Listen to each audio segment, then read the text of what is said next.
mass vaccination. So you believe this is a premeditated thing that they were doing. So they realized that in order to get people enthusiastic about taking this vaccine, the best way to do that was to not have a protocol for treatment. It's not just my idea. Now it's completely laid out by the book by Dr. Pam Popper, the book recently published by Peter Breggin, COVID-19 and the Global Predators, We Are the Prey. I wrote one of the introductions. Dr. Lee Vliet and Dr. Vladimir Lysenko wrote the other introductions. These books are basically nonfiction.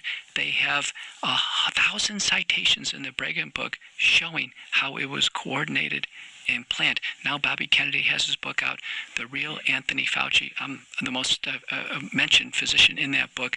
I can tell you that if you want to find the evidence that Moderna was working on the vaccine before the virus ever emanated out of the lab, if you wanted to find the collusions and the operations between the Gates Foundation and Gavi and CEPI and Pfizer and Moderna and the vaccine manufacturers and the Wuhan lab and the National Institutes of Health and Ralph Barrick and University of North Carolina at Chapel Hill and how all this was organized. If you want to see the Johns Hopkins planning seminar called the SPARS pandemic in 2017, where they had a symposium, people showed up, they wrote up their symposium findings, they published this. It says it's going to be a coronavirus. It's going to be related to MERS and SARS. It's going to come over here to the United States. It's going to shut down cities and frighten people.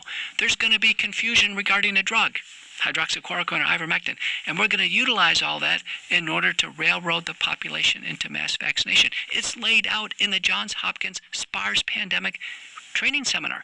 The only thing they got wrong was the year. They said it was going to be 2025. Instead, it landed a few years early.